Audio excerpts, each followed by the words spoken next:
In the game, everyone has their own deck, so I'll be using the RWBY deck for this. So what you do, you take out the shift card, as I mentioned earlier. Give your deck a good shuffle. As usual, get the opponent to cut it if they would like. Then you would draw cards equal to your focus stat. So RWBY's is, said earlier, 8. So I'm going to draw 8 cards.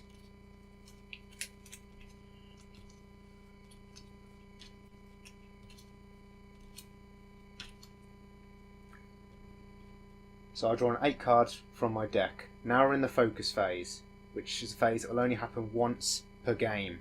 So no cards can be played during this phase. So now I get to look at my hand and say, I didn't like the look of those 2 cards, for instance. I can discard as many cards as I want, as long as it does not exceed my planning stat. So RWBY's is 2. So I can discard a maximum of 2 cards to her strategy pile. And the strategy pile is separate from the deck, usually to the left of it, face down. And now I get to draw as many cards as I put into the strategy. So let's draw another 2.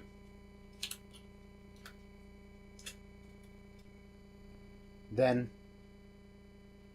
the game will start proper, and it will go into what we call the target phase.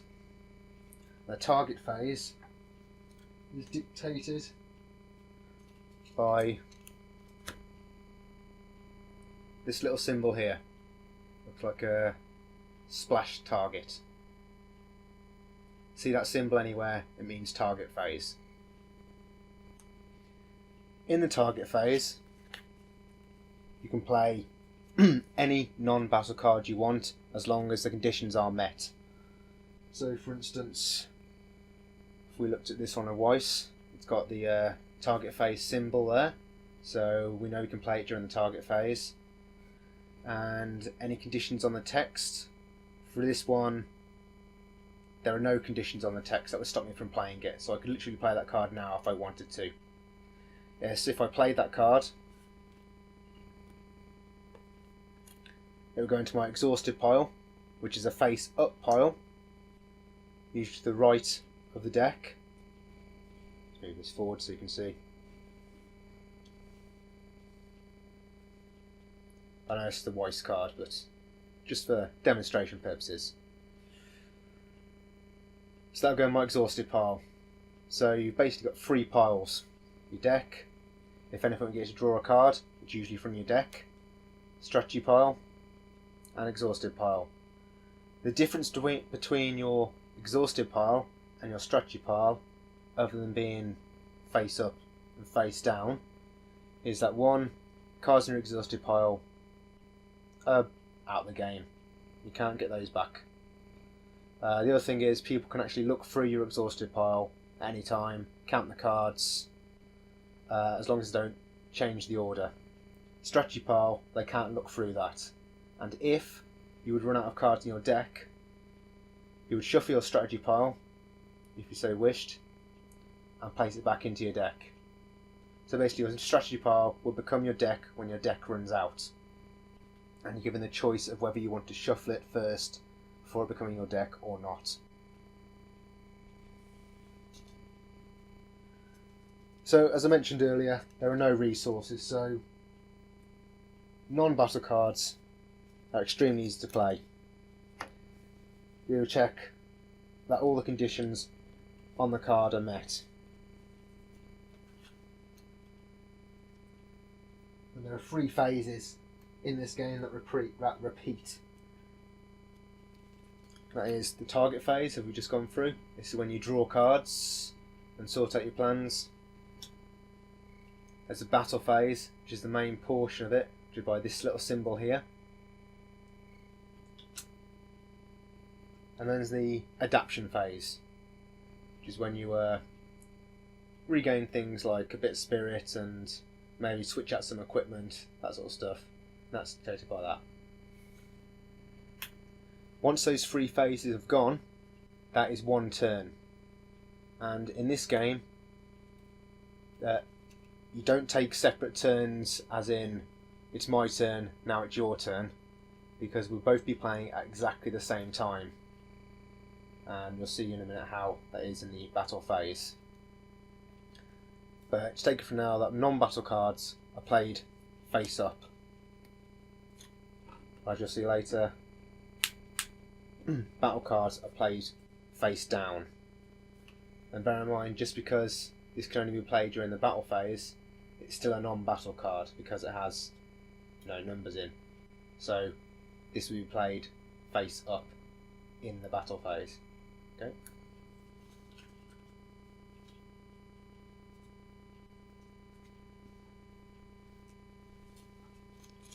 So I, as RWBY, have drawn my cards, and now a game begins. So we're in the target phase. I don't have any cards I can play during the target phase, so I'd ask my opponent if they want to play any. Once they've decided they're going to play any at the very start, then you get to draw your cards. I say RWBY can draw up to 3 because their flow stat is 3, but you can never draw cards that would take you above your maximum hand size. Sorry, I'll also put the shift card in my hand. And since I already have a maximum hand size, that means I cannot draw any cards. Let's just say I had 3 cards less, I could draw up to 3 to take me back up to my maximum hand size of 8, although I don't have to if I don't want to. You don't have to draw any cards at all if you don't want to. If you can't draw a card in this game, you don't automatically lose, but you most likely will later if you can't defend yourself. Okay, so let's get on to the battle phase. This is where most of the game action is going to take place. And I'll going on how to play battle cards first. As mentioned earlier, each one's got a penumbra in the corner. Dual ones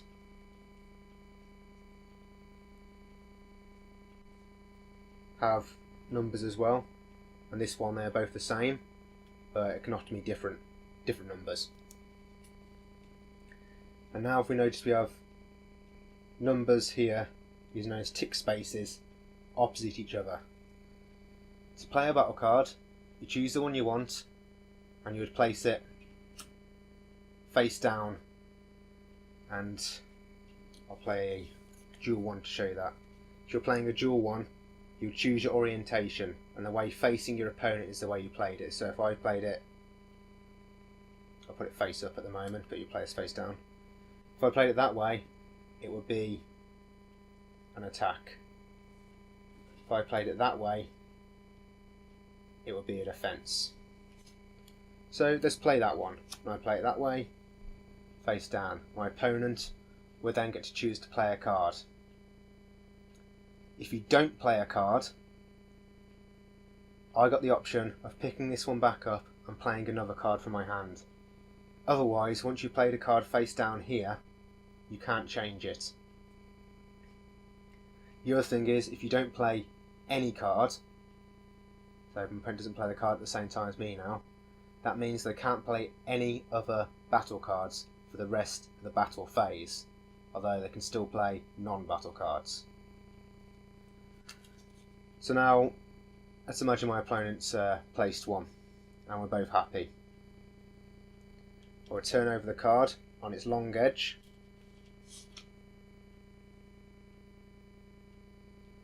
and I've played a tick value 3 card with an attack rating of 4. So to find out where it goes on this tick grid, I take the last occupied tick space and add that number to it. So here, the last occupied tick space, there aren't any. So 3 plus 0, that will go in the 3.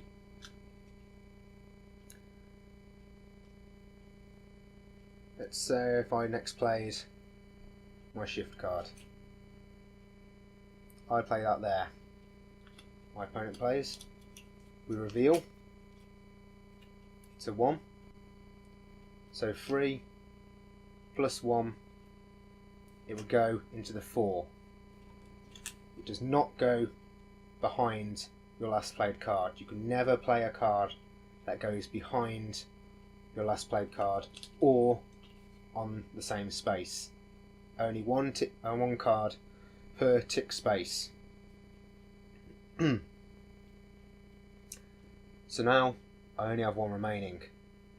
And there's only 5 tick spaces, so I wouldn't be able to play a 2 or more, because that would take me into 6 or greater. So the only one I could play is another 1. So I could play that one, and that will be my go gone.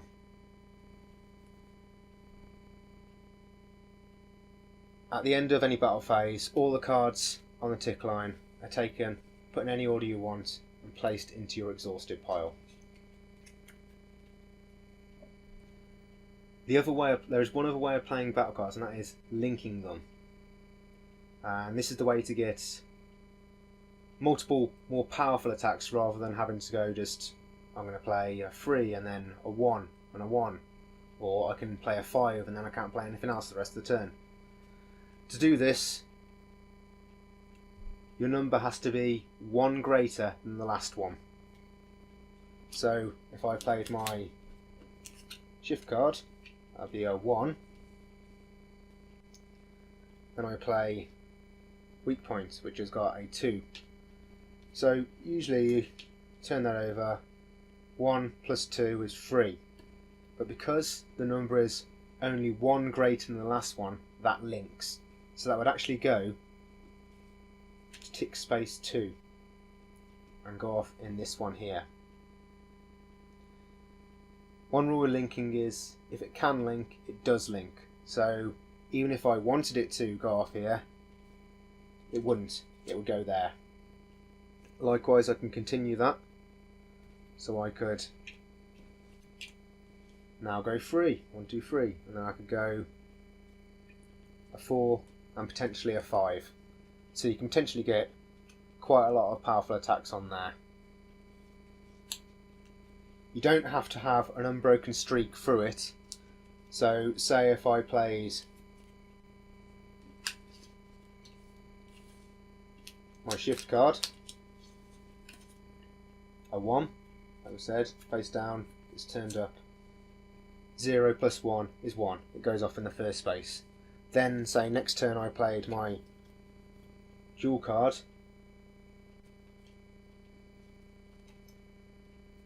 One plus 3 is 4. So that will go off in the 4th tick space. And then if I played a 4 value 1, that wouldn't go to 8, that would actually go to 5, because 4 is 1 greater than 3. So you do have a little bit of leeway in how you can play your cards.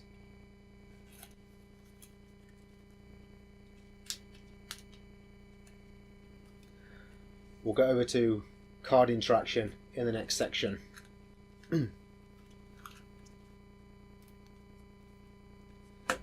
Just remember for now that along those rules, the battle cards are placed face down during the battle phase, while non-battle cards are played face up and potentially any phase.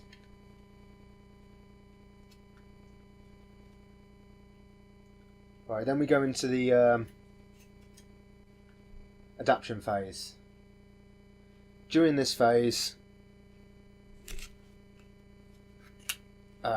you would start by getting how many spirit back up to your maximum. So say if I had lost 5 spirits during that phase and RWBY's got 12, I would actually gain 1 back, so I would slowly gain it back. But it cannot go over your maximum. Same with life. Aura, I'm sorry. Aura and spirit cannot go over their maximum. Their starting values are their maximum. You also get to discard cards to your strategy pile during the adaptation phase.